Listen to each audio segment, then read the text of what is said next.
what we had in the last game. This happens a lot.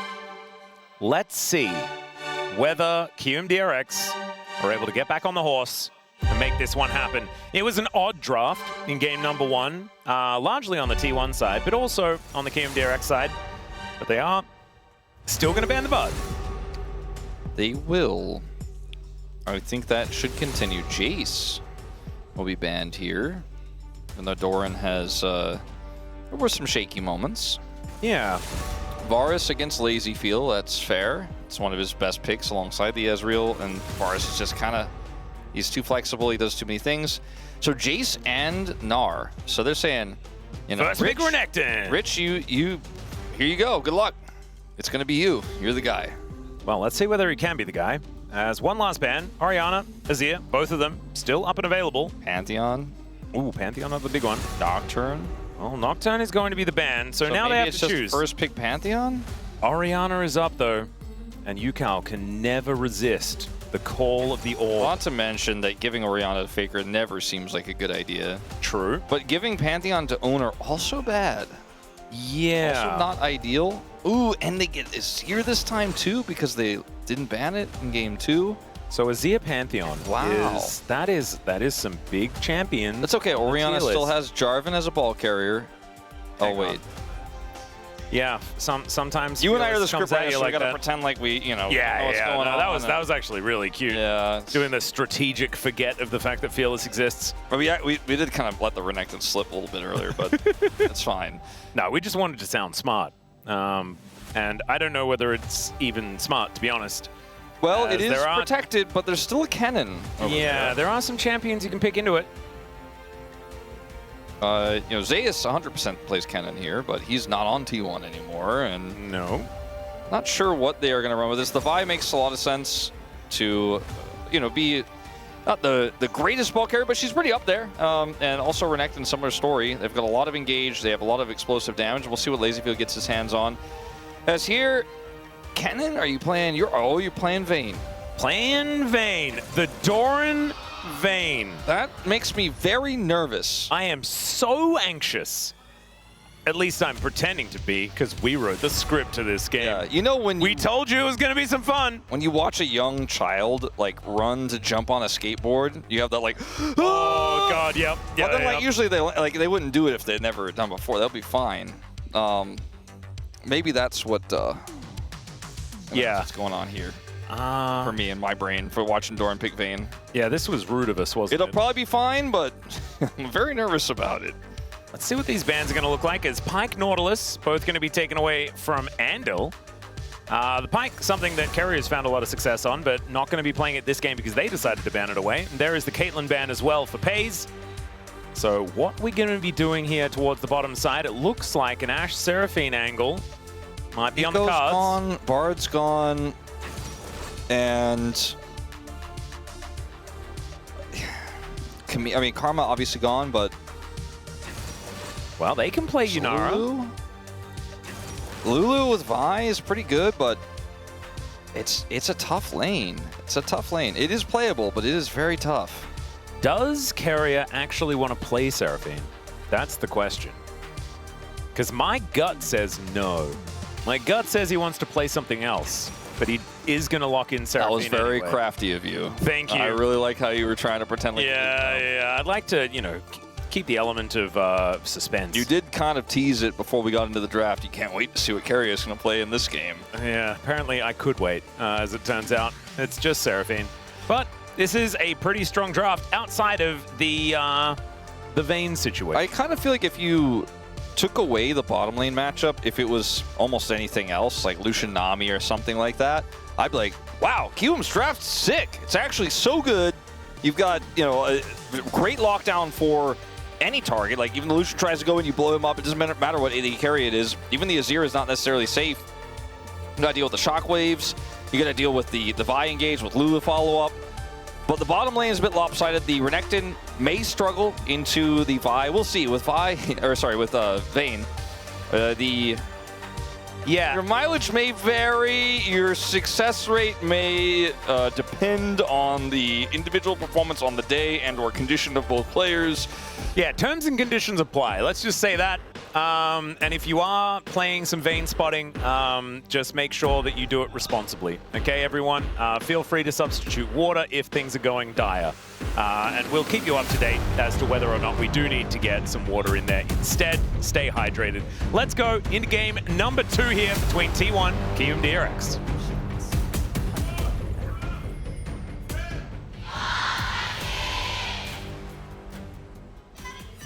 미니언들이 생성되었습니다. All right, a little bit better coordination on the fan chant there for KRX. I respect it. And here we are, onto the Rift for game number 2. This could be a game that Rich hard carries. It could be. Oh, it's also Doran going for Ghost instead of Exhaust. We've seen a lot of Exhaust for our 80 carry top lanes, be it Varus or the Vayne.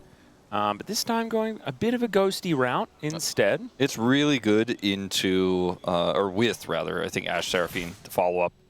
Oh, that's true. It's really strong and you're going to get empowered. But I kind of like Exhaust because it's both good into the Renekton and lane, but also really good for just exhausting Nara in team fights. But either way, we'll see how it works out. Nice avoidance of the high note there. Carrier is unable to hit all of the damage. Misses that one as well. High value. Carrier did do all of the pea shooter damage, though, with the little passive where the stars are like... Yeah, that's true. Is that the high note? Is that the passive? I don't know actually what the name of it is. I know the W is called surround sound. You press that button, there's the beat drop. Know that one as well. And that is going to cause LazyField to go down to about 50%. Andil is going to suffer the same treatment here. It's so annoying playing this lane. There's roots, there's slows. Carrier's doing the annoying, like, you know, pixie dust flies at you. Also, he's got Airy. It's just like, bam, bam, bam, bam. You're like, oh, God, I'm just trying to kill the minions. Just want to play the lane. I got a Lulu lane. It wins, right? It's fine, right? It's the ranged one. It's a little tough. Yeah. A little hard. T1 having a good time, we could say. Right now, Willer is sort of nowhere near this bottom lane, but could come down there and instead is just going to be pathing top. You've got Ona pathing towards the bottom side as Doran has shoved this wave in. I think landing on the top side of the map as the Vi seems like a good idea. Some Condemn just thrown out there by Doran for fun. And a lot of lost minions here for Rich. Lost the cannon as well. Yeah, it's not going to be a very good time, is it, for this Renekton, especially if by very you mean a good time at all, then yes. Yeah. I mean, no. Something. We mean something. He's going to have feelings about the lane. Let's just say the probably number going to be negative. The number in the middle of the scoreboard between the Vayne and the Renekton is probably blue colored for a while. Yeah, maybe even forever. As Paze gets slurkled. He's kind of low. There is a potential angle there, but there is no Vi in the vicinity. And here is a dive. Let's here we see. go. Pace's health bar is very low, but Ona goes in. They look to take down LazyField. That is going to be the first one. Flash out from Ona. And T1 really do want to kill Andil as well. That is going to be Carrier immediately dead. And the spear is going to miss. Willer's going to come over and kill Ona. And yep, just doesn't really need to do much of anything at all. Yeah, I like the part where they get the first kill. And then I was kind of expecting they leave. Yeah.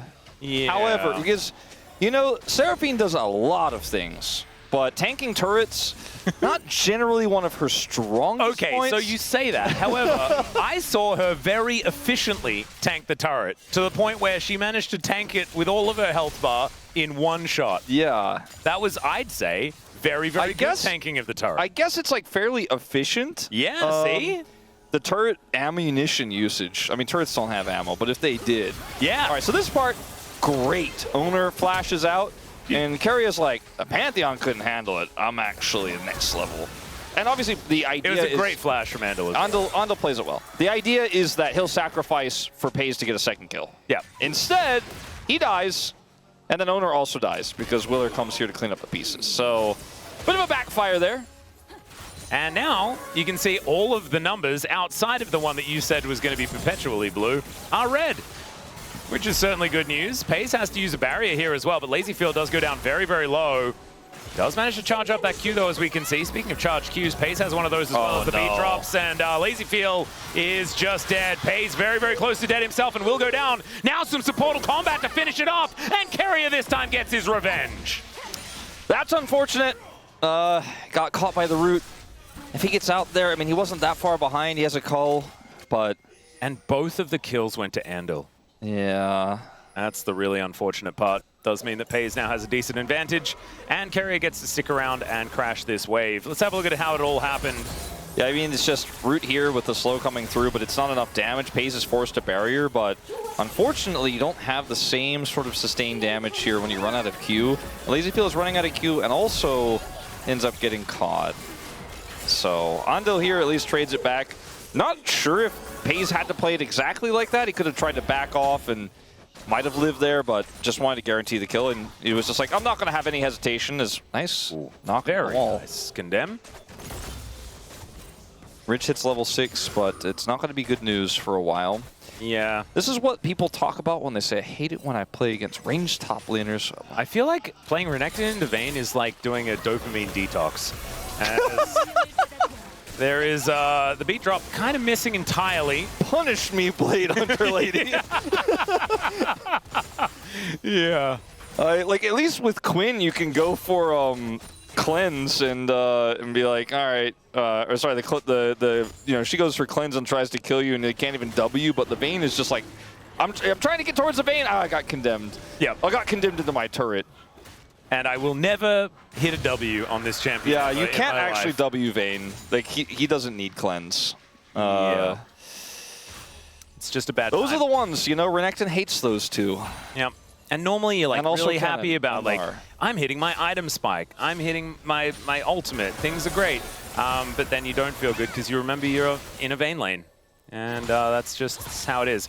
Rich is able to get 43 CS, so that's better than 0. But he's Better still than like 30 20 behind. that we have seen some players get stuck in. But yeah, there has not been any jungle intervention because they know that Rich is detoxing. Yeah. So they don't want to interfere. Well, you know, proud of him for making that choice. They don't want to enable him to get kills or be happy. Yeah, exactly.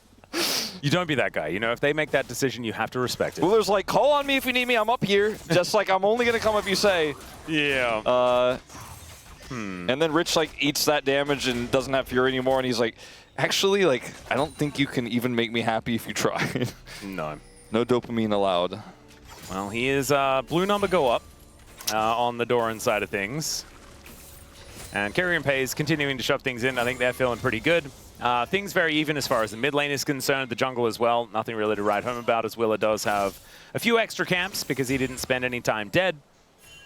And KRX, I mean, they're behind, but I think it's kind of okay. It all depends about how these team fights are going to look. Obviously, we talk about this with Vayne compositions all the time. How do you then transition it into playing a late game?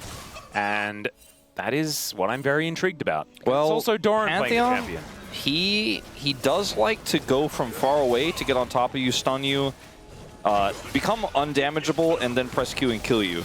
Well, that is precisely what he's going to look for here. That's a high-value flash from Willa, as he does get a Vault Breaker, decent polymorph there, as Ona has to flash away. LazyFeel has ulted, does find that Arc of Judgment as well, as Ona, without a flash, is he's just walking to his doom. So that was never going to be a good thing.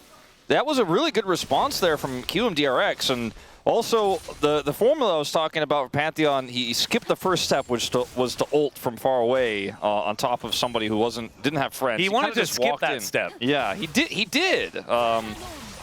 And it's okay because the thought process was a little bit different there, and he was challenging for a buff, and they were invading the jungle, and it wasn't a I'm just going to go kill Yunara now. He was fighting here for this blue buff. However, going in here, I get it. There's the ult follow-up, but Willard just broke his ankles. And then also Carrier did not get his ultimate to extend there, and so now he's just stuck because he flashed for that, and so now dead. Yep. Nothing that Ona was going to be able to do there.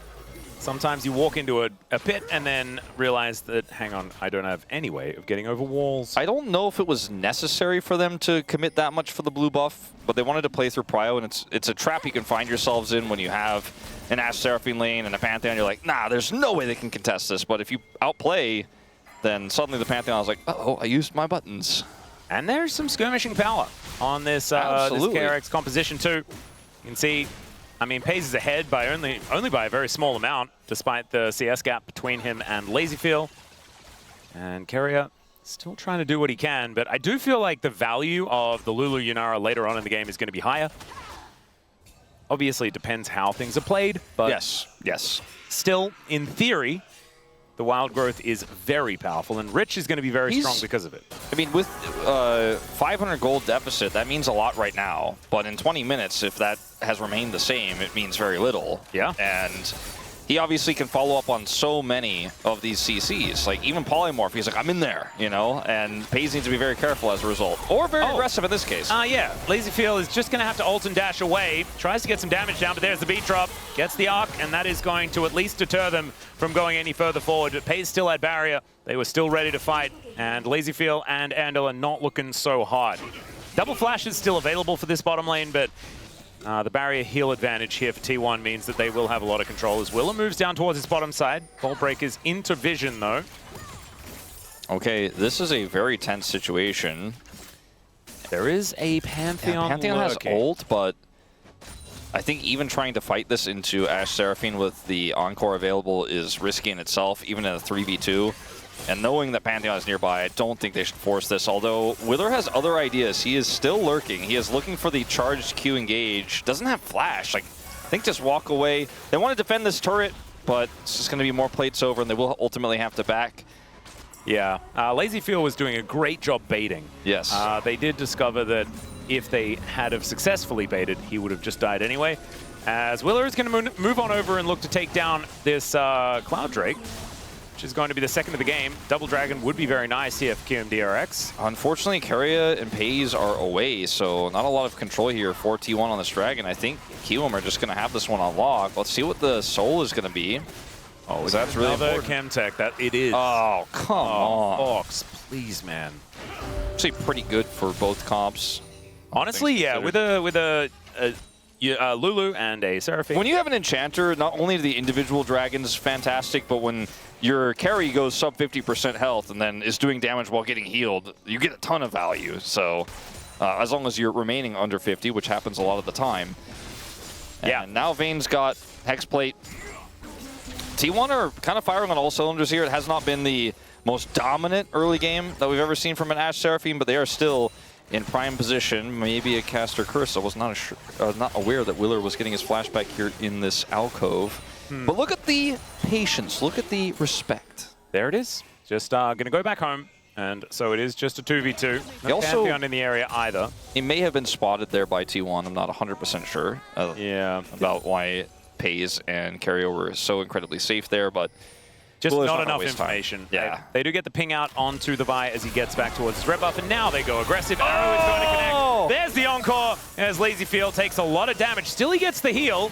Might actually, as he survived the opening salvo, be able to do something, but instead he just dashes in. The wild growth to get the knock up onto FaZe, who flashes out of the way, and Carrier might be able to get it. Never mind. It's just a volley to pick up the kill. I loved the idea from LazyFeel and Andal there.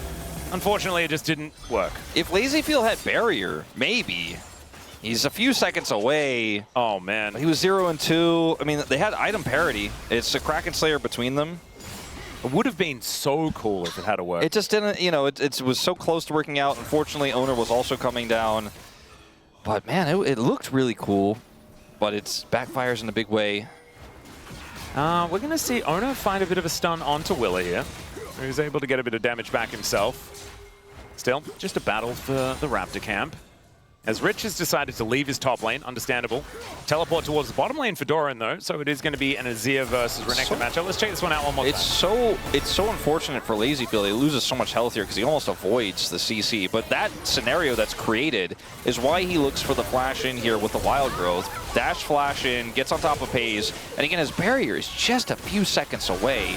Oh, just needed that one extra order. One more would have done it. But good flows. If he had taken just a little bit less damage there from Carrier right before. But I mean, even in that exchange, like, he avoided volley damage by standing behind his Lulu. Like, he did a lot in order to, like, maximize the amount of surviving that he did. Just unfortunately wasn't enough. As Yukal, he's looking to come over and kill Doran here, get some revenge for Rich. As Doran is just going to clear out these minions. And we've got relentless pings here on this bottom side. Still 2 minutes away from the Dragon. Not a whole lot to fight for down there. Yeah, 2 minutes away. I think just making sure that there wasn't going to be a collapse. Pantheon's ult's not up just yet. And we do have Rift Herald being pretty heavily ignored at the moment. And Faker is actually not able to get a ton of control topside right now. So it's going to be a bit of a slow take on this one. Yeah, it's going to be Willa going back, so they don't decide to start it up. Yeah, they get the residual scuttle vision, or not residual, but just straight up scuttle vision here. They secure the crab, and so owner is seen by it, is what I'm really getting at.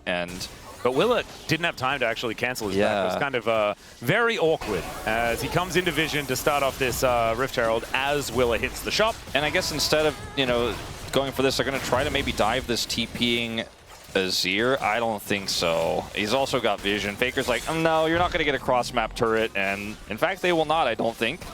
Well, they're going to look for it. There's the shockwave. The arrow, though, to interrupt. And Faker will just sweep them away. Flashes out of the way of Willa there as well. And Owner from the sky will execute his opposite number. Oh, God. The T1 outplay under the turret. Ganking Faker has always been a mistake in a side lane. And that is a perfect example as to why. I just thought, okay, he's got flash, he's got ult. But then I was like, okay, well, there's a Vi there. I don't know how much that's going to matter necessarily, but Pays has got the goats back. That angle was crazy. And then Faker is able to get the freebie. Yeah. The way that Faker played it, like from the outset as well, just beautifully done. Everything about that was just like it Beth, okay. Like he flashes for the Q extension. Then the stun comes through, he goes on the Orianna, maxes out the damage there, then is able to flash away at the last possible second while layering damage in. The Pantheon ult is actually what does it, which is kind of funny. I mean, I think that he would have done it with just Pays' help, but the fact that Owner comes down and shares in that money as well means that the Pantheon has a slight advantage as the dust settles as T1 look to start stacking their Chemtech Dragons. Rich, though, does get some plates. Yeah, he's keeping it around 500, like I was saying. There we go. The problem is the Ashe on the bottom lane, or in the mid lane in this case, but that's where the real gold problem is here for KRX, is dealing with this empowered Ashe right now, who just made an incredible play to save the mid laner in the bottom lane sides. And we're looking at Chemtech Dragon here, so Kiwoom's 2-trick lead feels less valuable. Again, we mentioned how it's pretty good for these comps, but it's not leading to a soul that's game-breaking, like a Hextech or an Infernal or a Mountain is often. I don't think this is the best Mountain example, but you know what I mean. In this case, Chemtech valuable. We're going to fight for it probably, but you're not going to force T1 into an uncomfortable position with the vision they have right now, for example, with this, if they had it when the Drake is up, because it's not, but you get my point. Yeah. There is, on the other hand, though, like a quad Chemtech Soul with this comp, kind of revolting. Carrier will be doing a lot of healing. That's actually kind of nasty to think about. Yeah. I don't like that you put that into my head. And look, that's where the tempo vibes are taking us, towards T1 being able to lock down whatever they would like. However, LazyFeel trying to do something about that, as now Pays getting flashed on once again, but there's the encore. They were waiting for the over-aggression, and Carrier is able to put him down. In the meantime, though, it's the final hour here in this top lane, and Doran is dead, ladies and gentlemen. That was just a little bit of a bridge too far. The rest of T1 looking for an angle, but it is just going to be this outer turret that they focus on. Yeah. I mean, that type of play has a small chance of working. The execution was, again, great for LazyFeel. Last time he didn't have his barrier, barely didn't have the damage, took a lot before. This time, there's just an encore waiting. There are limits to what you can do in this situation. Only one Mikhail's. Oh, well, Pays doesn't have any buttons to press to get out of this one. Rich is angry as Carrier wants to take the Shelly exit. And does have 11 health on the Shelly, and then it is going to die, and now he is going to follow suit. LazyFeel wants to grab that kill as they look to set it up for him, and Yukal's like, that's my money. And he takes it. The Orianna getting paid, certainly going to be a good thing here, as well as Faker just splitting on the top side. So watch LazyFeel go in here on the Pays. Barriers traded, does a ton of damage. A lot of this is front-loaded, gets the W, but then this encore comes through. And there's just no answer. Even with Wild Growth, he's just CC'd to death. Well, CC'd and shot to death. And then here, things looking a little bit messy on the side of T1, but they are able to get Doran on the other side here. Yukal has a lot of damage, though, and a lot of assistance. And then the mid lane with Carrier, I'll watch this again. I guess he just decides if he runs left there, he's going to die anyways. So he gets polymorph, goes for the Herald, and then this Blast Cone. Imagine a world where Keria actually gets the root here after the Blast Cone, on, like, and then gets out. Like, imagine he gets over their heads. So crazy. It would have been crazy.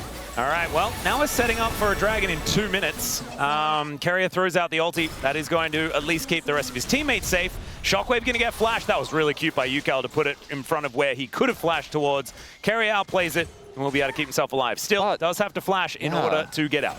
So had to use his ultimate to try to peel for the rest of his team. I think that's one of the symptoms of what's becoming quickly a bigger problem here for T1 in this game, is just not able to kind of group and use their team comp to its utmost power.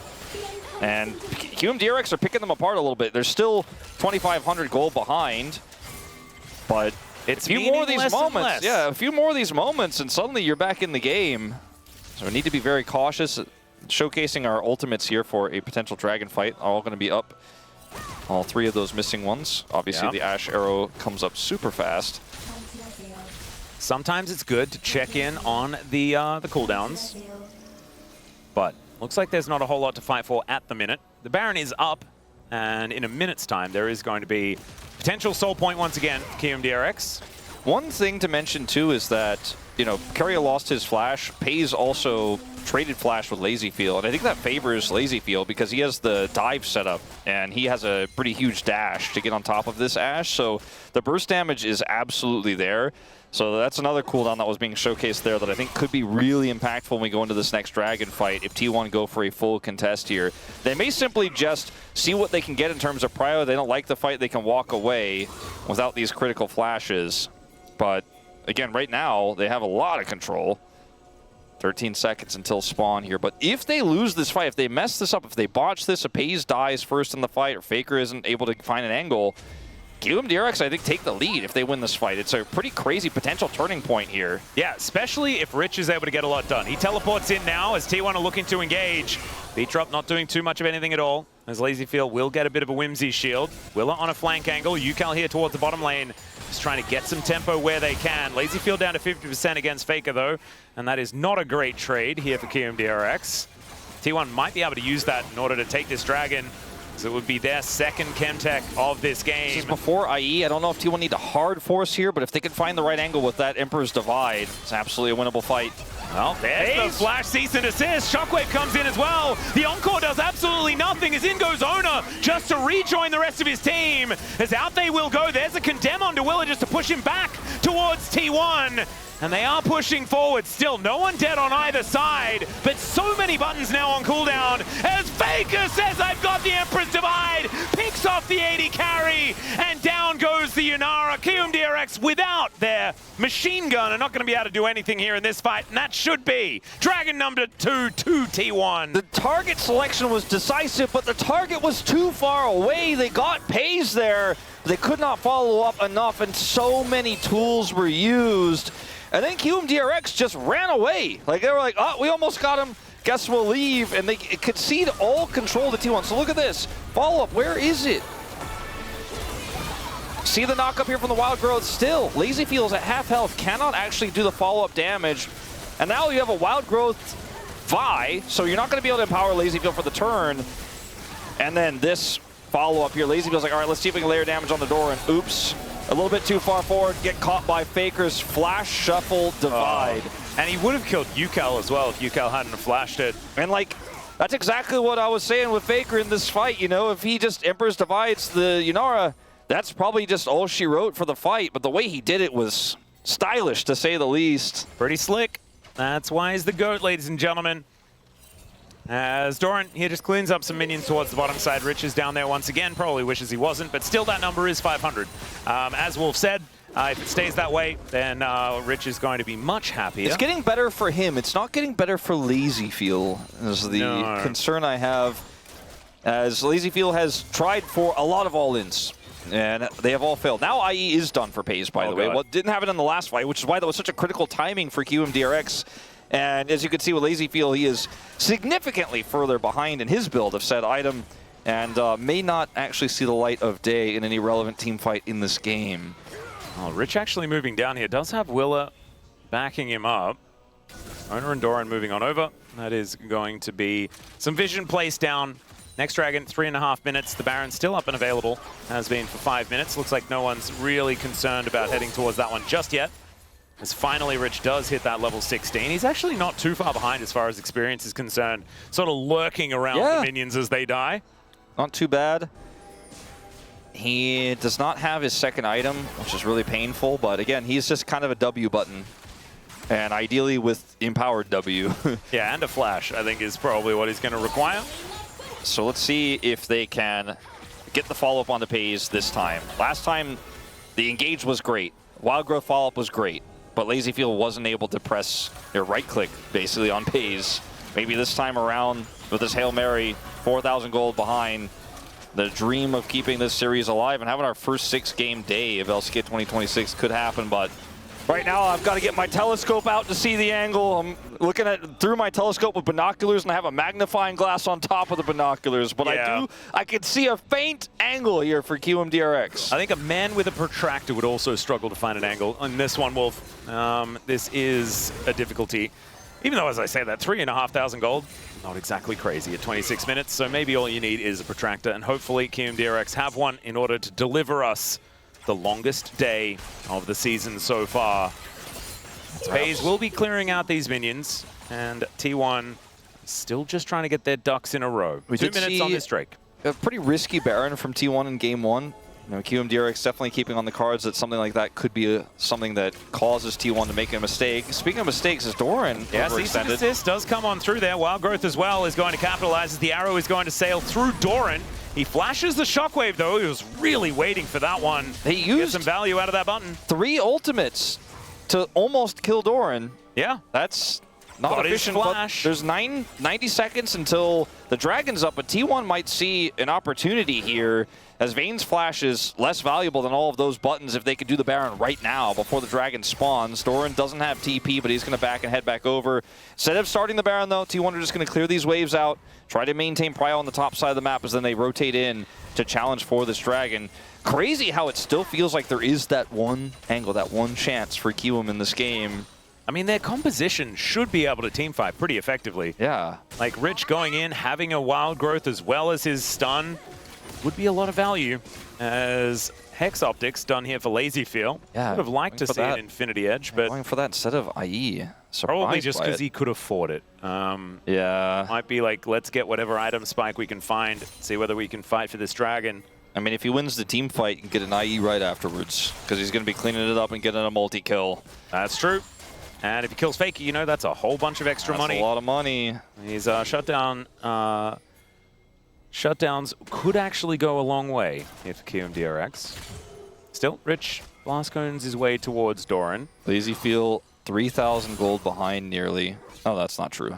That tricked me, that total gold graph. It's 2.2 thousand behind. 2.2 is still a decently large number, as this turret just completely goes out entirely, and the flash not being up is a big deal, as it turns out, because Rich is able to grab himself his first kill of the game. Shockwave is flashed there by Onu, tries to blast cone his way out. The Encore does nothing at all, as Lazyfield should be able to pick up the kill onto Ona. That's his first kill, as T1, they were trying to do a sneaky Baron at the same time with 2 dead. They can't do that anymore. It's an absolute disaster, and QMDRX might be able to get soul point. I don't think T1 were on the same page. Maybe they weren't on the same book as to what everyone was trying to do at that moment as Doran's dying. They're trying to do Baron. Ona doesn't have ult. They were all playing 3 different games at once. I don't know what the thought process there was. A 3-ring circus, I suppose. Well, Rich is going to be delivered to the turret. Slices in order to get his way out and just stride breaks for fun. Was a little bit cute. Still, Faker is going to be able to tidy up this minion wave and at least stop that push. But I mean, QMDRX just take down this turret. They should be able to move over towards the Baron as well, right? Yeah, I think they have the damage. Ground Starfall is not available just yet. I'm surprised they didn't actually stick the Baron. I think the Baron's more valuable than that turret because you could just get the turret afterwards, but they were concerned about T1's Baron team fight. So Owner ults in here, but it's way too late, and now he's stuck, right? And he cannot really do anything. So they decide to make the call to start Baron. He flashes this, but Keria cannot actually keep him alive. Then he goes in here to try to extend the Encore, I guess, because Keria's kind of kiting, but I don't really know. He flashed. Like, he doesn't have flash now. Yeah. going to try to defend Doran with limited information, I think that part's fine. Everything else got a little bit weird for me. Well, you can see that gold lead absolutely torn apart. And so now they're going to try and find a few angles. Willa has his GA done, though. He has an item advantage. He's 600 gold up over Ona right now. And the arrow is just going to, once again, pollute the skies of Runeterra. Yeah, just looking like maybe a dragon check? That was a weird angle if they were trying to get rich with that. Yeah, it was just a... Sometimes you throw an arrow and just hope. Like, what? There's no dragon to check, so I guess it was... Maybe you thought Renekton was going to go in at that moment. That just looked strange. Yeah. Keria and crew do clear this vision up, and they have control over the Baron now. They'll control that, or clear that control ward in the pit very quickly. And now QMDRX, their worst fears are realized, right? You know, T1 is wrestling Baron control away. Pantheon's ult's back up. The Unara still doesn't have that coveted 4th item going straight into LDR here. There is double GA, though, on QMDRX. That's the double GA or triple GA we saw in our previous series dive that can be the scariest. Pays is going to have to deal with a lot here. What? Rich is 1,000 gold ahead now. Yeah, he's just kind of been chilling over there. And he's also, like, he's even on farm. Like, Renekton's fine. Yeah, he's completely fine. They're also, he tried to dopamine detox and he failed. Yeah, he started scrolling again, Wolf. Yeah, he did. He's after the red dots. Oh, he really is. It's really common to relapse after a tough time locked in the lane with Vayne. And it's, you know, for our generation, his generation, it is, you know, it's something that we grew up with. We didn't understand that we were supposed to be careful of it, you know? Yeah, the Vayne lane, you know, it's not everyone can walk out with as a changed person. Yeah, and so they tried, you know, it's normally pretty good, but Rich's ability to feel good about doing things on Summoner's Rift was just too strong. There's not a whole lot of gold in this in terms of items here. 4th item is actually done for Lazyfield. He was actually going for the Mortal Reminder 4th, so pretty good against the Seraphine. Yeah, frankly, pretty massive spike here for him. And he doesn't necessarily need to be doing all the big boom boom crit damage if they can kill the prio targets with their engage. Yeah, not to mention the fact that Rich and Willow will be doing a fair bit of work themselves. The team fight just looks kind of nice for QMDRX if they get their ducks in a row. If they're able to get it done, I think the thing they need to be willing to do, which they've had a few chances to do, but they've kind of chickened out every time, is when they clear Baron Vision like they just did one time, they need to start it and commit, like Rich is TPing in if T1 come for the contest and look for a turn off of it. Because otherwise T1 is just like calling you on your bluff every time. Yeah, you guys got vision, but we got wave clear and we're coming in and you guys didn't use it, so we go again. Oh God, okay, Lazyfield is hit by an arrow, and if there wasn't an turret there and it's now gone, he would just be dead. He now has to go back to base. T1 just build as much space as they would like. T1, they have Faker's TP. They might look to start the Baron off of this pressure. There's a little bit of vision they need to clear. And they had the Sundis turret. I kind of thought they would have just ran straight towards it. I think with the soul available for QMDRX, you would, if you lost a fight around the Baron, really go very far into losing the game. Oh, yeah, for sure. At that point. So 40 seconds. T1 will be able to set up vision around this dragon, as Owner is over there already. Going to be fighting Willa momentarily. Finds that Aegis just to mitigate some of it, but the trade is very even between himself and the Vi. Yeah, if he stayed around longer, it would have started to be good for QM because UCal is there. They need to be careful about stacking up for a Shockwave, as UCal is huge at this point. We're 34 minutes into this game. A Shockwave onto multiple people might just be team fight winning in itself. Yep. Rich also lying in wait. The level 19 Renekton. Level advantage over Doran. Starting to get a little bit split here, though, and Rich might have to TP to the other side. The arrow goes wide. Possible opportunity here as Faker goes in, then goes out. These Sand Soldiers are doing so much work. Mega Blast Cone gets Rich out of there, but they're split. Half of his health bar is also gone. He has Teleport and can use that to get a big old shield to get back into this fight, but doesn't have Dominus. They might just have to give this dragon up. They are in no position to fight for this. 6 Elemental Drakes killed in this game as we tick over to 35 minutes in. Level 19 done for Doran. Rich's flank was ambitious, and Doran was just like, I found you, and now you can't do anything. And so he had to leave, and that was the end of it. Because Lazyfield was also getting pushed by Faker. Both solo laners here for T1 just won the fight before it started, and QM at least did not opt in, because Like you're saying, you opt into a fight like this against T1 this late into the game. I think the game is just done if you do not control it, and they just did not have the angle to set up their CC. Yep, and also the northern angle of the fight, I think Faker managed to get the ult out of Lazy Field. Yes. Which is why KRX couldn't actually commit to anything after that. way. They did not have enough damage. Absolutely. 8 seconds and he'll be back up. He's level 16 now. Well, UCal might not be back up at all, as Emperor's Divide is going to go through the Zonya'd up Orianna, but he's still going to go down. The Encore isn't going to find the mark here as Lazyfield trying to kite as best he can. Willa, he can't really do that though, as he does have a GA, but that is going to go down immediately. Doran going in. These Silver Bolts really starting to hurt as Faker is going to swoop on top of this Yanara to take him down. Willa is also dead. Andel's running the wrong direction, and Owner, I think, should be able to utilize the passive or just a flash in order to take him down. T1 now just looking to clean up the rest of the kills. Yeah, T1, I mean, at this point, it's a choose your own adventure game, looking to just win the game off of this play. They end up getting 4 kills. They can just push towards this inhibitor and kite back to Baron afterwards. They can take this inner. They have really whatever they want to do. We're super long death timers here. Looks like they're going to do inhibitor first, maybe look for a reset and or Baron. Yeah, UCal will be up for the defense of these Nexus turrets. Yeah, I don't think they can know whether it's going to be enough. You may be right. Like, maybe the damage is just too much here on this Ashe at this They point. have double AD carry as well, as in goes Rich to clear up the wave. He might actually have been able to do that as he goes down to his GA. UCal goes golden once again. Faker swoops in though, looks for the angle and he finds it. Rich gonna go down as well. It's a double for Doran. Oda tanks up everything, but the rest of KRX are respawning. Do they have the wave clear though? That's the real question. Condemn back onto Willa. He cease and desists to get back on top of Ona and gets back onto his fountain as well. Ona going down very low. They take one Nexus turret, but the wave is now gone.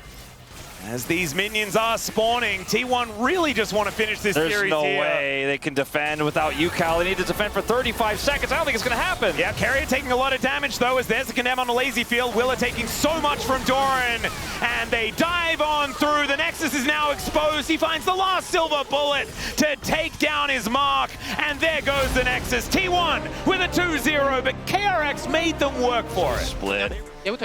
And this is the last ditch effort. Obviously, they could have gone back and got a Baron to help out with this one. But with the man advantage. This Faker shuffle is just one of many this game. Yeah. He didn't even get to Shockwave. Nope, no opportunity to it all, as we are waiting for the interview. Who will be Palm? Yeah, waiting for the interview with someone. We assume it's going to be Faker. I think there's an argument for Pays. Great Jhin performance in game 1. I mean, you really could go with anyone. Maybe not Owner, I guess, but I wouldn't even hate it. Yeah, Owner was okay. He made a couple of weird errors, especially in that game number 2, that blast cone scenario. But Doran here, diving the fountain and dying, just living his best life. As he actually did the most damage in the game. That is because Rich had a horrible time and was just shot by the Vayne forever. Yeah, he had a lot of arrows all over his body that we censor here on the broadcast. You can't see them, but they were there. Yeah, the gold took a bit of a dip, and then T1 won the game. Let's have a look. Who picks up the POM for this one? Will it be the GOAT himself? I think so. Given an opportunity to vote for Faker, people will take it. By the there way, it is. Didn't die the whole series. 14 assists. Did he hit 6,000? I think he's just a little off. Oh, man. Was he? I think he needed 16. I think he was 2 assists away from his 6K. Well, there it is. Next week, we will be blessed by a 2,000 assist Faker. Right now, 1998. Can't quite...